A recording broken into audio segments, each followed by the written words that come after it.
अस्सलामु अलैकुम नाजरीन, सुल्तान सलाहुद्दीन अय्यूबी ने मिस्र की अमारत संभाली तो उसकी पहली टक्कर नाजी से हुई थी। सुल्तान सलाहुद्दीन अय्यूबी ने नूरुद्दीन जंगी मरहूम से मुंतखब और जाबाज दस्तों की कुमक मंगवाकर मिस्र की 50,000 सूडानी फौज तोड़ दी। उसके बाद सलारों को कैद में डाल दिया और नई फौज तैयार कर ली।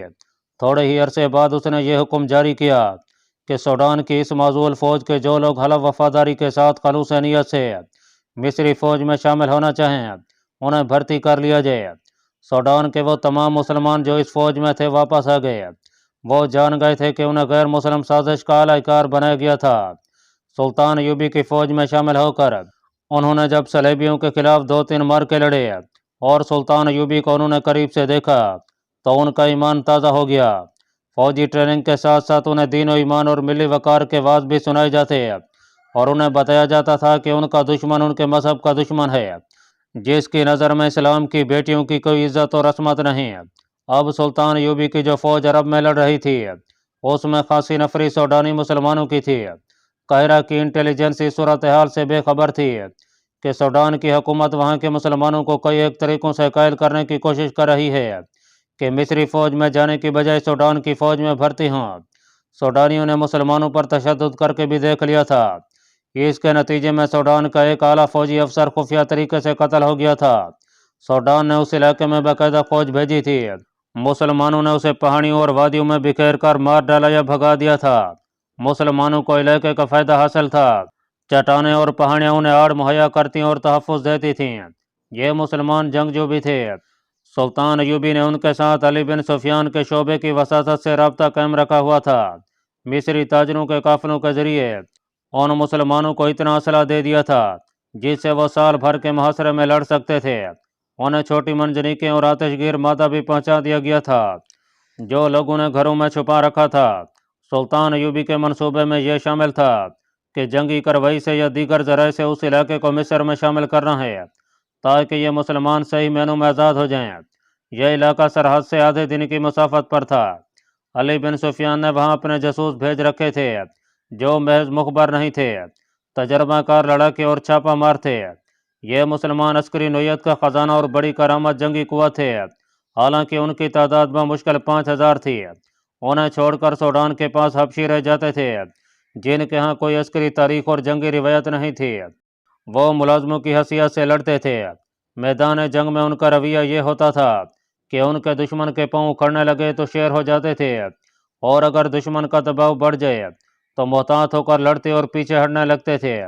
उनकी ट्रेनिंग के लिए सलेबी पहुंच गए थे या मिस्री फौज के 2-3 गद्दार सलार ज़रो जवाहिरात की लालच में सूडान चले गए थे। सलेबियों और उनके मिस्री सलारों की बदौलत सूडान की फ़ौज में कुछ अहलियत पैदा हो गई थी। यही वजह थी कि सूडानी हुकूमत मिस्र पर खुला हमला करने से घबराती थी और यही वजह थी कि वह मुसलमानों को अपनी फ़ौज में शामिल करने की कोशिश कर रही थी।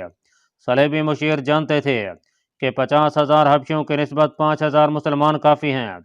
अली बिन सुफियान को इतला मिली कि मुसलमानों के सूडानी इलाके में यह वाक़या हुआ है कि सूडान के कैद खाने के एक सिपाही ने सूडानी फ़ौज के कमांडर को कत्ल कर दिया और मुसलमानों के इलाके में पनाह ले ली है। यह खबर लाने वाले जासूस ने अली बिन सुफियान को पूरा वाक़या सुनाया। उसने उस सिपाही से तस्दीक कर ली थी। सिपाही से उसने यह भी मालूम कर लिया था कि इसहाक नाम का कमांडर कैद खाने में ज़िंदा है और उसे इस मकसद के लिए तैयार करने के लिए कैद खाने में अजीतों का निशाना बनाया जा रहा है कि वो मुसलमानों को सूडान का वफादार बना दे। जासूस ने यह भी बताया कि उस इलाके पर इसहाक का असर और रसूख है। यह ज़रूरी मालूम होता है कि इसहाक को कैद खाने से रिहा कराया जाए। अली बिन सुफियान ने जासूस से रिपोर्ट लेकर मिस्र के कायम मकाम आदिल से कहा, आप जानते हैं कि कैद खानों में कैसा कैसा तशद्दुद किया जाता है। हम भी तशद्दुद करते हैं, पत्थर भी बोल पड़ते हैं। कहीं ऐसा ना हो कि इसहाक सूडानियों के रंग में रंगा जाए। यह भी मालूम हुआ है कि हमारे 2-3 और मुसलमान कमांडर कैद खाने में हैं। सब पर तशद्दुद किया जा रहा है। मैं तो यहाँ तक मशवरा देने को तैयार हूँ कि अपने कुछ छापामार मुसलमानों के इलाके में भेज दिए जाएं। मैं ये खदशा देख रहा हूँ कि अपने कमांडर के कत्ल का इंतकाम लेने के लिए सूडानी फ़ौज मुसलमानों पर हमला कर देगी। दूसरे मुल्क में छापामार भेजने के लिए हमें हर पहलू पर गौर करना पड़ेगा। आदिल ने कहा, इसका नतीजा खुली जंग भी हो सकता है। हमारे पास गौर करने के लिए वक्त नहीं है। अली बिन सुफियान ने कहा, हमें फौरी तौर पर कार्रवाई करनी पड़ेगी। किसी ज़हीन कासिद को पैगाम देकर मोहतरम सुल्तान की तरफ भेजा जाए और उनसे हुक्म लिया जाए। और दूसरी सूरत यह कि मैं खुद सूडान में दाखिल होकर मुसलमानों के इलाके में चला जाऊँ। वहाँ के हालात का जायज़ा लेना ज़रूरी है। सही खाका सिर्फ मेरी आँख ही देख सकती है। हो सकता है वहाँ फ़ौज हमला ना करे। वहाँ सलेबी मौजूद हैं। वो मुसलमानों को तोहम परस्ती में मुब्तला करके उनके नज़रियात और अकीदों का रुख फेर सकते हैं। मस्जिदों में अपने मौलवियों को भेजकर लोगों को गुमराह कर सकते हैं। वो ऐसी चालें मिस्र के अंदर आकर भी कर चुके हैं। मुझे यही डर है कि मुसलमानों के अकीदे और मिली जज्बे पर हमला होगा।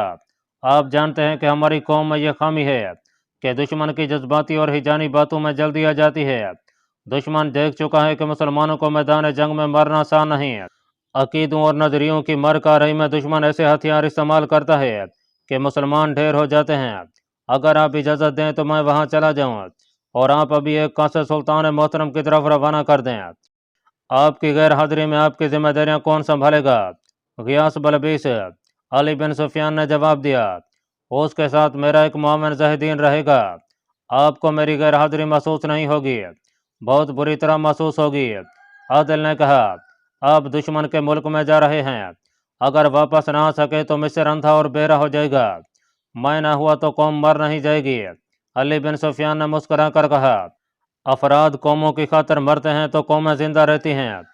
सुल्तान सलाहुद्दीन अयूबी यह सोच लें कि वो मरे गए तो कौम तबाह हो जाएगी, तो वो घर बैठ जाएं और सल्तनत इस्लामिया पर सलेबी हाथ साफ कर जाएं। मुझे सुल्तान का यह असूल बहुत पसंद है। वो कहा करते हैं कि दुश्मन का इंतज़ार घर बैठ कर ना करो, उस पर नज़र रखो। वो तैयारी की हालत में हो तो उसके पहलू या कम में चले जाओ। मैं इसी उसूल पर सूडान जा रहा हूँ। दुश्मन ने मुसलमानों के इलाके में कामयाबी हासिल कर ली तो हम अपने कौन से कारनामे पर फख्र करेंगे। आप चले जाएं। आदिल ने कहा, यह कहने की ज़रूरत नहीं कि एहतियात लाजमी है। मैं सुल्तान के नाम पैगाम लिख कर भेज देता हूँ। अली बिन सुफियान सूडान में दाखिल होने की तैयारी करने के लिए चला गया। आदिल ने कातिब को बुलाया और सुल्तान अयूबी के नाम पैगाम लिखवाने लगा। उसने सूडान से मुसलमानों के इलाके की इतला तफसील से लिखवाई। यह भी लिखवाया कि यह पैगाम आप तक पहुंचने से पहले अली बिन सुफियान सूडान में जा चुका होगा। आदिल ने अली बिन सुफियान के मशवरे भी लिखवाए और सुल्तान सलाहुद्दीन अयूबी से पूछा कि क्या करना चाहिए। कासिद को पैगाम देकर आदिल ने उसे कहा कि उसे हर चौकी से घोड़ा बदलना है और घोड़े की रफ्तार किसी भी हालत में सुस्त नहीं होगी। खाना पीना दौड़ते घोड़े पर होगा। अगर रास्ते में दुश्मन के छापा मारों का खतरा हुआ तो कासिद पैगाम ज़ाय कर देगा। इन हिदायत के साथ कासिद को रवाना कर दिया गया। उमर दरवेश शहर से बहुत दूर निकल गया था। उसके इर्द गिर्द कोई आबादी नहीं थी। सूरज गरूब हो रहा था। उमर दरवेश रात के क़याम के लिए कोई मौजूद जगह देख रहा था। दूर उसे दरख्त नजर आए जहाँ पानी भी हो सकता था, लेकिन उसके पास पानी का जखीरा मौजूद था। ऊँटों को पानी की ज़रूरत नहीं थी। वो नखलिस्तान से दूर क़याम करना चाहता था ताकि सहरी डाकों से बचा रहे। उसके साथ आशी थी जो सियाह बुरके में मस्तूर थी। यह कीमती लड़की थी। किसी डाकू की नज़र पड़ जाने से उसका बचना नामुमकिन था। उसे एक जगह नजर आ गई। उसने ऊँट रोके और वहीं खेमा गाड़ लिया। उसे दो शुतुर सवार अपनी तरफ आते नजर आए। आशी को उसने खेमे में भेजकर पर्दे गिरा दिए और खुद बाहर खड़ा हो गया। उसके चुगल में तलवार छुपी हुई थी, खंजर भी था और खेमे में दो कमाने और बहुत से तीर भी थे। शुतुर सवारों को अपनी तरफ आता देखकर वह सोचने लगा कि ये डाकू हुए तो क्या वो उनका मुकाबला कर सकेगा।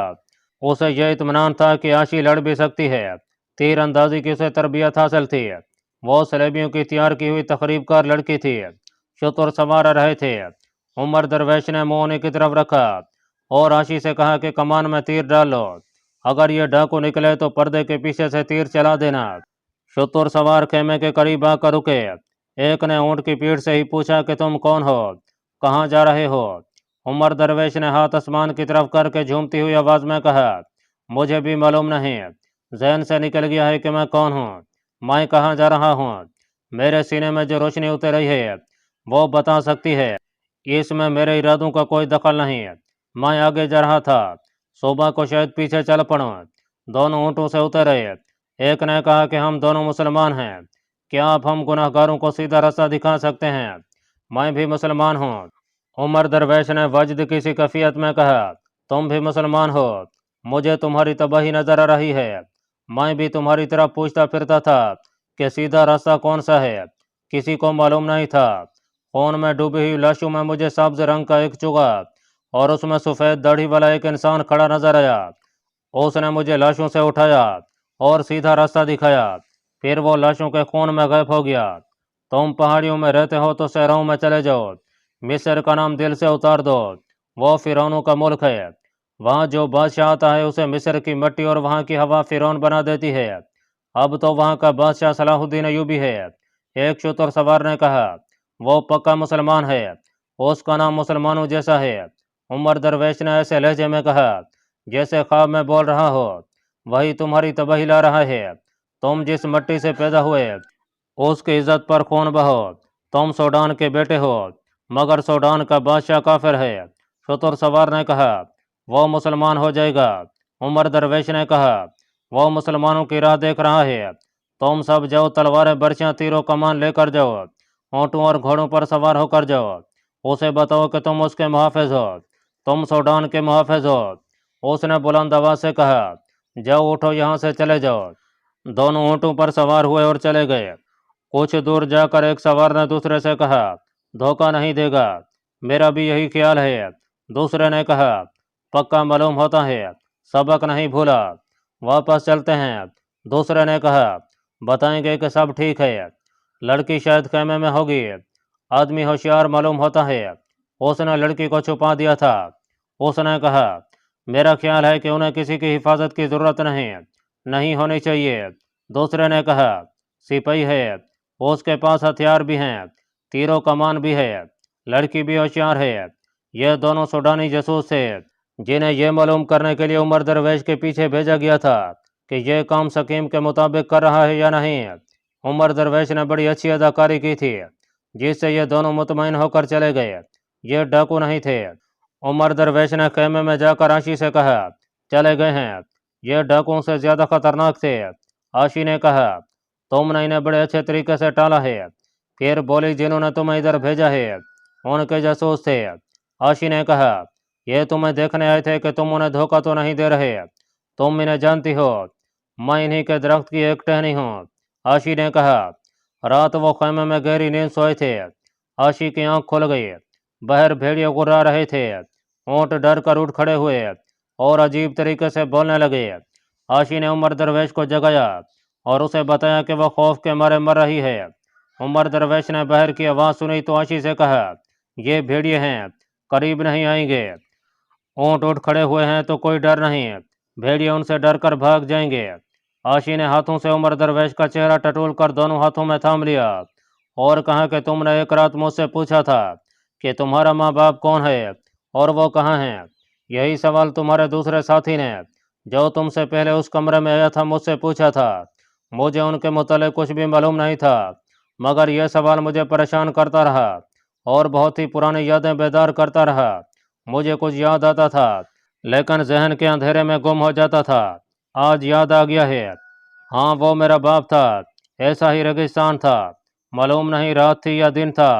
हम एक काफिले के साथ जा रहे थे, बहुत से घुड़सवार आए और काफिले पर टूट पड़े। उनके पास तलवारें और बर्छियां थीं। मुझे बाप ने पनाह में ले लिया था। यह भी याद आ गया है, मेरे बाप के बाजू ढीले पड़ गए थे और वो पीछे को गिर पड़ा था। माँ भी याद आ गई है, वो मेरे ऊपर गिरी थी, शायद मुझे बचाने के लिए गिरी थी। फिर याद आता है कि वो एक तरफ लुढ़क गई थी। दिमाग पर ज्यादा जोर ना दो। उमर दरवेश ने उसके सर पर हाथ फेरते हुए कहा, मैं सारी कहानी बूझ गया हूँ। तुम मुसलमान की औलाद हो, तुम अरब या फ़लस्तीन की रहने वाली हो। सलेबी मुसलमानों के काफिलों को लूट लिया करते थे। अब भी जो इलाके उनके कब्जे में हैं, वहाँ वो मुसलमानों के काफिलों को लूट लेते हैं। बहुत ज़रो जवाहरात और तुम जैसी खूबसूरत बच्चियों को ले जाते हैं। मैं जान गया हूँ कि तुम यहाँ तक कैसे पहुँची हो। मैं जब कुछ सोचने समझने लगी तो मैंने अपने जैसी बहुत सी बच्चियों को देखा। आशी ने कहा, हमें बहुत अच्छा खाना और बहुत खूबसूरत कपड़े पहनाए जाते थे। गोरे गोरे आदमी और औरतें हमसे बहुत प्यार करती थीं। उन्होंने मेरे जहन से सारी यादें मिटा दी थीं। मैं वहीं बड़ी हुई थी, वो यरूशलेम था। लड़कपन से हमें बेहयाई के सबक मिलने लगे, अरबी सिखाई गई, फिर सूडानी ज़बान सिखाई गई। आज मुझे अचानक अपना बाप याद आ गया। मेरे मुतालिक उसके जज्बात पाक थे और तुम्हारे जज्बात भी पाक हैं। जब तक मैं ज़िंदा हूँ तुम्हारी ग़ुलाम रहूँगी। मैं अब सूडानी और सलेबियों के लिए काम नहीं आ सकूँगी। यह तुम्हारी पाकीज़ा ख्याली और नेक नीति का करिश्मा है। मैं मुसलमान हूँ। तुमने मेरी रगों में मुसलमान बाप का खून गरमा दिया है। अब मैं तुम्हें यह काम नहीं करने दूंगी जिसके लिए तुम जा रहे हो। तुमने मेरे अंदर ईमान की कंदील रोशन कर दी है। चंद दिन मुझे यह काम करना पड़ेगा। उमर दरवेश ने कहा, मैं किसी और मकसद के लिए जा रहा हूँ। उमर दरवेश जब खैमा उखाड़ कर सूडानी मुसलमानों के पहाड़ी इलाके को रवाना होने की तैयारी कर रहा था तो वो इस हसीन और जमील लड़की के मुतालिक सोच रहा था जो उसकी हम सफ़र थी। बेशक लड़की ने अपने जहन में इस हकीकत को खुद ही दरियाफ्त कर लिया था कि वो मुसलमान माँ बाप की बेटी है और उसने अपने दिल में सलेबिया कौम के खिलाफ नफरत पैदा करके उमर दरवेश से कहा था कि मैं तुम्हारी मदद करूंगी। मगर उमर दरवेश सोच रहा था कि इस लड़की पर एतबार करे या ना करे।